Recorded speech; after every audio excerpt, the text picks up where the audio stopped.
Lately, we've been talking a lot about how we glorify God when we're gathered together. Our new Communion Sunday format being every Christian's opportunity in this church family to contribute personally and uniquely to our worship, rather than just being led all the time by the same handful of Christians. From a Bible reading to praying to a testimony or a song or something instrumental, or if you feel like God might be calling you to be a Bible teacher or preacher, right, let me know that too, and I'll support you in bringing our next communion message. It's your opportunity to explore, or express, or share in this safe family space your gratitude, your praise, your love for God, or whatever gifts you've been given by God. But today's passage goes beyond your select offerings to God.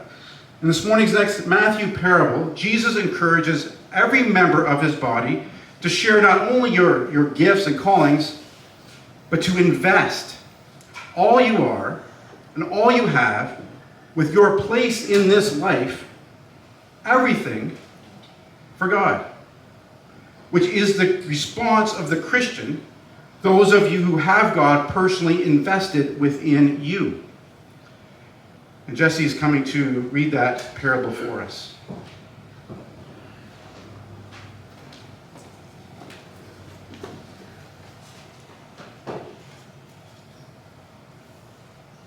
For the kingdom of heaven is like a man traveling to a far country, who called his own servants and delivered his goods to them.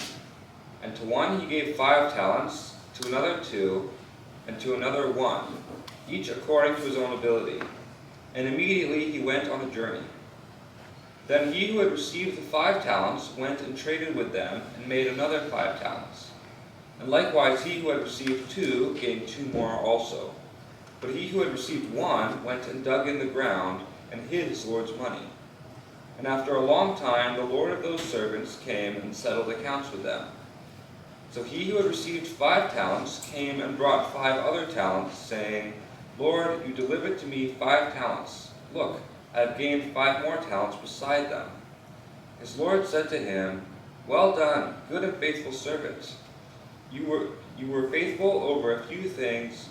I will make you ruler over many things. Enter into the joy of your Lord. He also, who had received 2 talents, came and said, Lord, you delivered to me 2 talents. Look, I have gained 2 more talents besides them. His Lord said to him, Well done, good and faithful servant.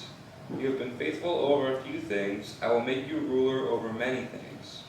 Enter into the joy of your Lord. Then he who had received the 1 talent came and said, Lord, I knew you to be a hard man, reaping where you have not sown, and gathering where you have not scattered seed. And I was afraid, and went and hid your talent in the ground. Look, there you have what is yours. But his Lord answered and said to him, You wicked and lazy servant, you knew that I reap where I have not sown, and gather where I have not scattered seed. So you ought to have deposited my money with the bankers, and at my coming I would have received back my own with interest. So take the talent from him, and give it to him who has 10 talents. For to everyone who has, more will be given, and he will have abundance. But from him who does not have, even what he has will be taken away. And cast the unprofitable servant into the outer darkness. There will be weeping and gnashing of teeth. Thank you, Jesse. So God gives different people different resources, represented in our parable by the different talents. One New Testament talent having the estimated worth of about 20 years' wages.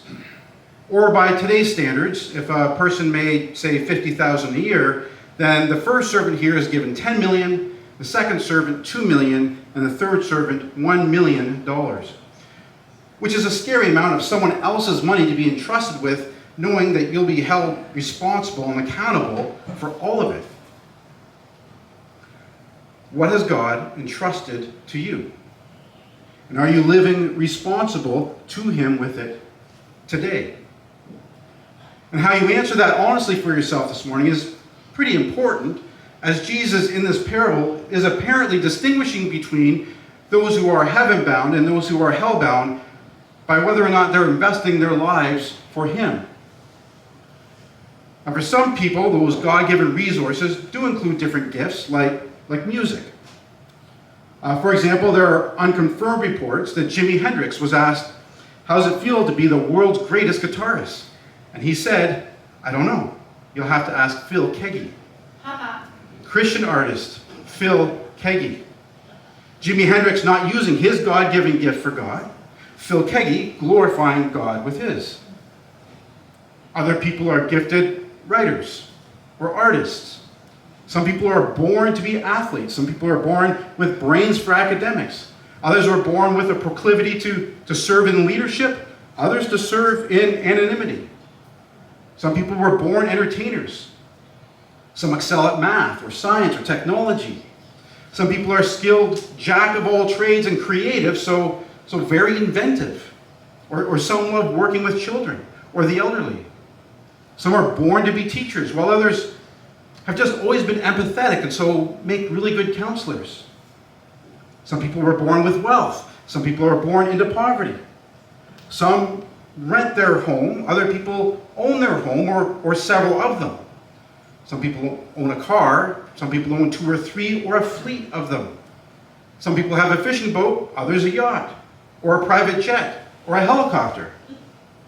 But regardless of who you are, what you have, or your place in life, it is all represented by the talent in our parable that God is entrusting to you today, like these servants, to invest for Him.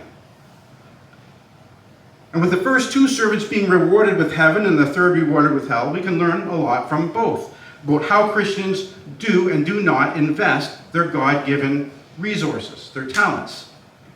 So first, how servants 1 and 2 represent the Christians' handling of their God-given resources. First, they both went to work right away without hesitation, investing whatever God gave them. Instead of doing what we often do, focusing on what God hasn't given us, or how unfair it is that God gave this guy 5 talents. Really? This guy, He gave him 5 talents, but He only gave me 2 talents? I mean, who here has envied or been jealous over another person's house or finances, car, life, job, giftings, talents, smarts, physical abilities? Right? And we can get mad at God for withholding whatever from us. I mean, I confess that's been me more than once in my Christian walk, which is in part due to my sinful nature.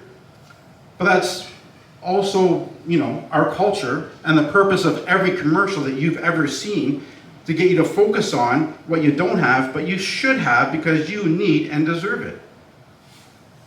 The prosperity fake gospel teachers reinforce this thinking, teaching God wants everyone to be successful and rich and have abundance and influence, and therefore you should have it.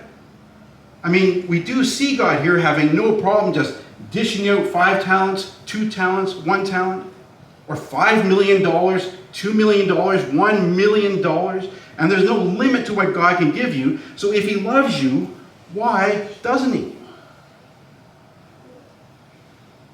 I remember how poor Yolanta and I were when we first got married and had Amy and Jesse. And some of you have heard me share this before, that I couldn't afford a 75-cent cup of coffee on my way to work. Splurging for us or a date night meant spending gas money to drive to Sobeys in our ancient rusted little Camry to buy and split 1 little piece of chocolate cake. Following God's will for ministry, I felt my family deserved better. But looking back, with my heart so set on God rescuing us with money, how much more would my heart be set on it if He actually gave me the money I was praying for? My focus was so trained on the gift rather than the gift giver. Getting the money I thought I needed and was praying for would have been so damaging to my spiritual health and growth. Instead, He provided for our needs in other ways. In other words, God didn't answer my prayer for the more money right, more talents or different resources. For the same reason, he only gave the second servant 2 talents, not like 5 talents to the other guy.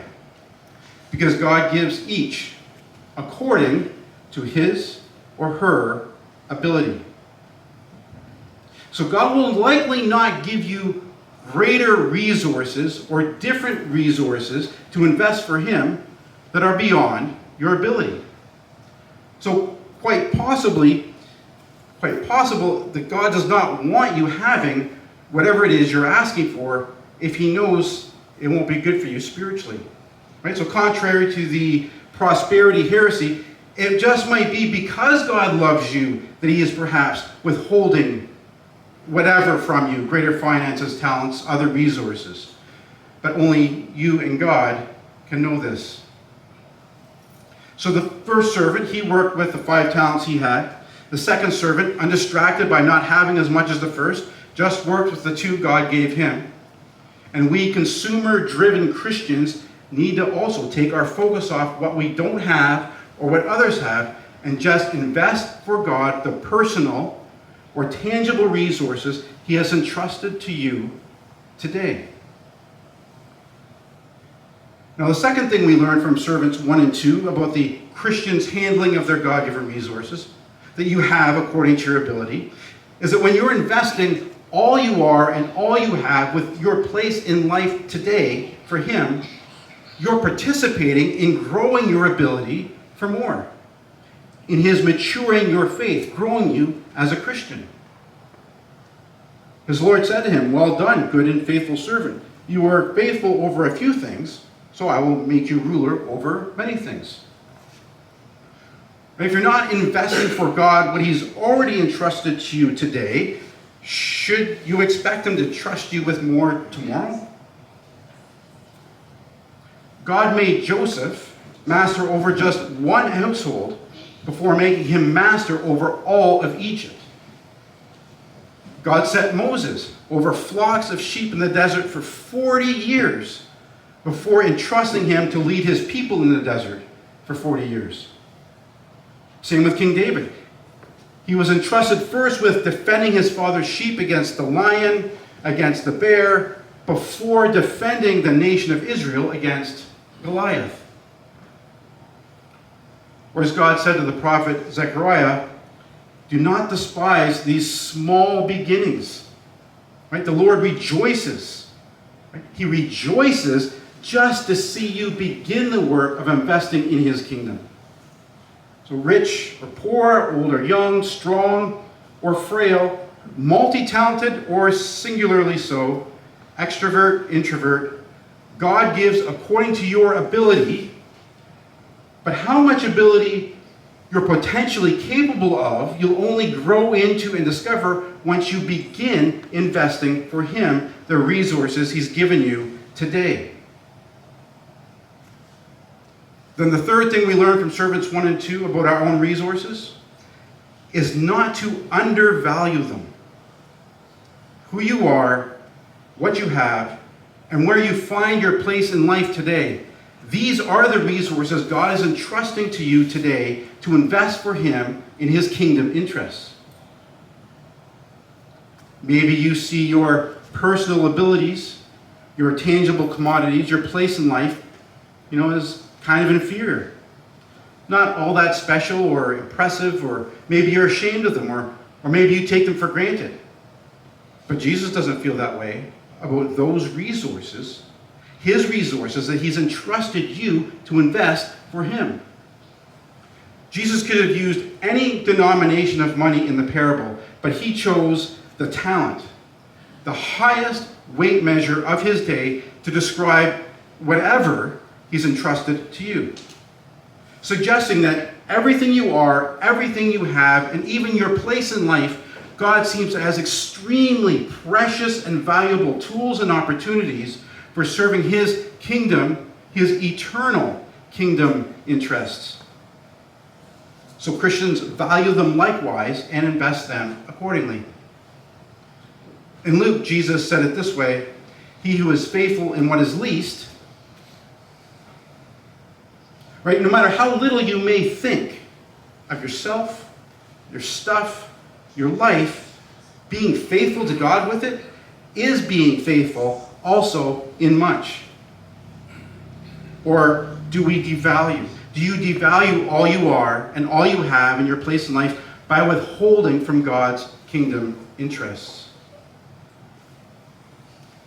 So like servants 1 and 2, all Christians are and have your lifetime today are your invaluable God-given resources and opportunities for investing and serving Him. But we can also learn about what not to do from the mistakes servant 3 made. His first mistake was to make excuses for his non-investing, specifically here, blaming his bad choices on God. Then he who had received the 1 talent came and said, Lord, I knew you to be a hard man, reaping where you have not sown and gathering where you have not scattered seed. Right? It's like Adam's excuse. I sinned because of the wife you gave me. God, I could invest myself more fully for you if... What's your if excuse you give to God? If you gave me more time, more money, more skill, more knowledge, more courage, and less problems, God. If you just gave me less worries at home, at work, in my family, in my finances, with my sin. But we can't excuse away or blame God for the choices we make to withhold our God-given resources from Him and His kingdom. But if we do, and let's be honest, we all do this at times, it could be because we make this servant's second mistake, which is following your fear. By his own admission, he was afraid of failure. His primary concern was protecting himself. He thought he was playing it safe by protecting his own self-interest in this life.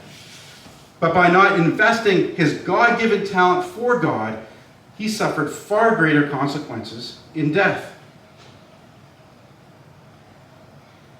Investing yourself fully for Jesus, following Jesus, being a disciple of Jesus, in other words, just being a Christian, requires risk and sacrifice and self-denial.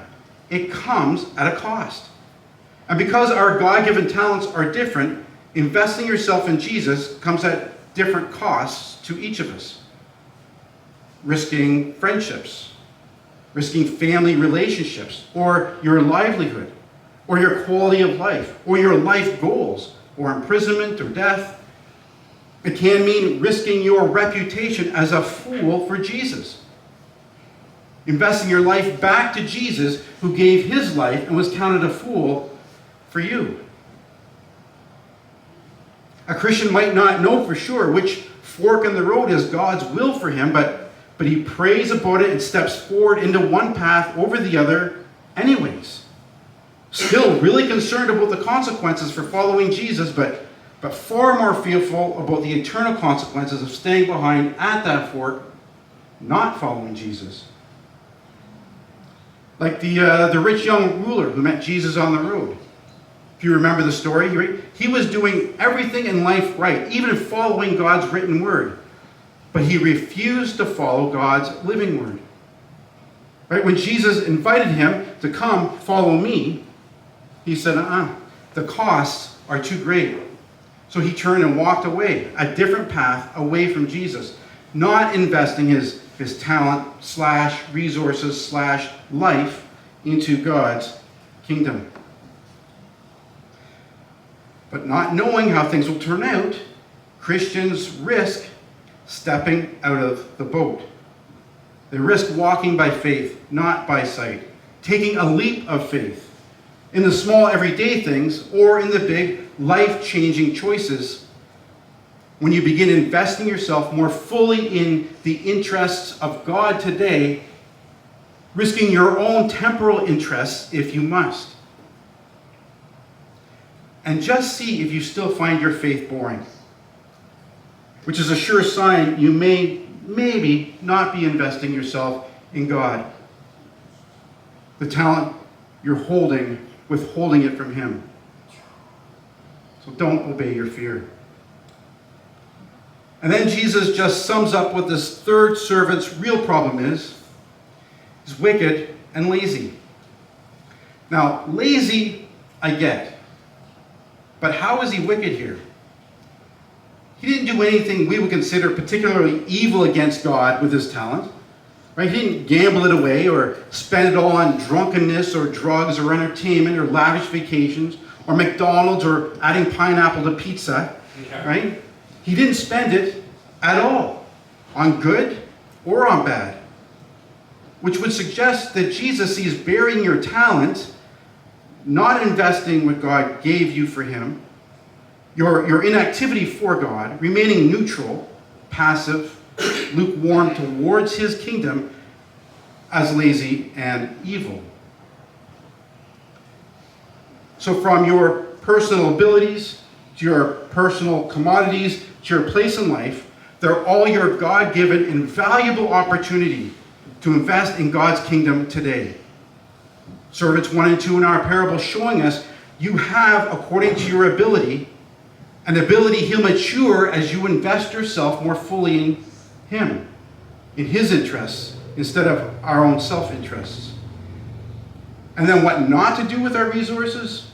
Christians don't follow their fear, we don't make excuses, and we aren't inactive, passive, lukewarm, or lazy to invest ourselves in God's kingdom. God rewarding every servant unprofitable to his kingdom with outer darkness, where there will be weeping and gnashing of teeth. God rewarding his kingdom investors, Christians, with the joy of the Lord in this life and for eternity. So, back to our earlier self-evaluation question, what has God entrusted to you? And are you growing in living responsible to him with it? And how you answer that honestly for yourself this morning is pretty important, as Jesus in this parable is apparently distinguishing those who are heaven-bound from those who are hell-bound by whether or not you're personally investing yourself back to him in response to his personal investment in you. And if you're not, then now's the time to repent and ask his forgiveness and begin committing your life to more fully following him. Let's do that this morning. Let's make this next song our own personal prayer to him. Please stand with me.